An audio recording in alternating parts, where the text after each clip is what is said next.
आने वाली किस ड्रामा गुलाम बादशाह सुंदरी की कहानी बेहद सनसनीखेज होने वाली है। किस्मत को शायद ये मंजूर नहीं कि सुंदरी सुकून से रहे। हालात उसे गुलाम के जरिए बादशाह तक पहुंचाने की साजिश बनाते हैं।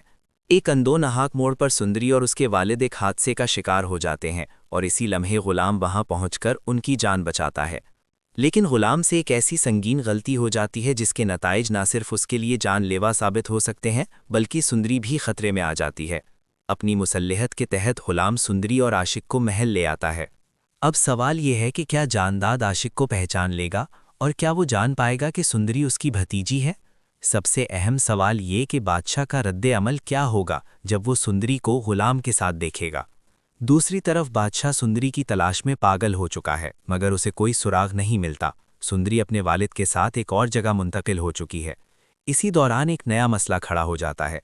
आशिक की तबीयत बिगड़ जाती है और डॉक्टरों के मुताबिक उसे फौरी इलाज के लिए शहर जाना ज़रूरी है। दिल की बीमारी अब शिद्दत इख्तियार कर चुकी है। आशिक के सीने में कई राज दफन हैं जो हत्ता के सुंदरी से भी छुपे हुए हैं और यही राज उसे बिस्तरे अलालत तक ले आते हैं। इस कहानी का सबसे बड़ा मनफी किरदार दाजी है। उसने ना सिर्फ अपनी बीवी को छोड़कर खादमा से शादी की बल्कि अपनी बहन खुर्शीद की खुशियों को भी बर्दाश्त न कर सका। उसकी जिद और हसद ने कई जिंदगियां बर्बाद कर दीं। जब आशिक और सुंदरी महल में दाखिल होते हैं तो खुर्शीद सब कुछ देख लेती है और यूं माजी के बंद दरवाजे खुलने लगते हैं।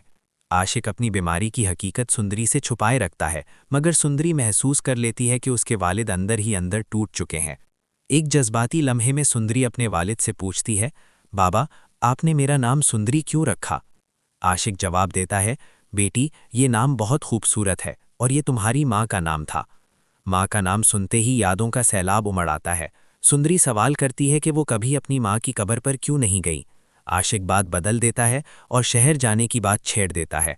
वो बताता है कि इलाज के लिए जाना ज़रूरी है और सुंदरी को भी साथ जाना होगा।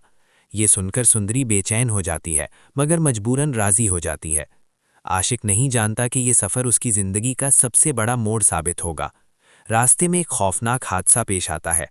आशिक शदीद ज़ख्मी हो जाता है और सुंदरी भी बेहोश हो जाती है। गुलाम वहाँ से गुजरता है और उन्हें अस्पताल पहुँचाता है। अस्पताल में पता चलता है कि आशिक की हालत नाजुक है और इलाज तवील होगा।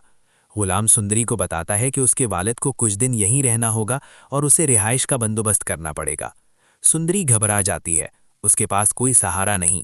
गुलाम उसकी बेबसी देखकर उसे अपने घर ले जाने की पेशकश करता है जहाँ उसकी माँ और ख़ानदान रहता है। मजबूरन सुंदरी ये पेशकश कबूल कर लेती है। गुलाम के घर जाकर दोनों एक दूसरे के करीब आने लगते हैं और आहिस्ता आहिस्ता मोहब्बत जन्म लेने लगती है। मगर जब बादशाह गुलाम और सुंदरी को एक साथ देखता है तो उसके दिल में आग लग जाती है। वो समझ जाता है कि गुलाम ने उसकी मोहब्बत चुरा ली है। यूं मोहब्बत दुश्मनी में बदल जाती है और दो ताकतवर मर्द एक ही औरत के लिए आमने सामने आ खड़े होते हैं। अब सवाल यह है कि क्या सुंदरी गुलाम के साथ रहेगी या बादशाह के महल की मलिका बनेगी? अपनी राय हमें कमेंट्स में ज़रूर बताएं और मज़ीद दिलचस्प कहानियों के लिए हमारे चैनल को सब्सक्राइब करना ना भूलें।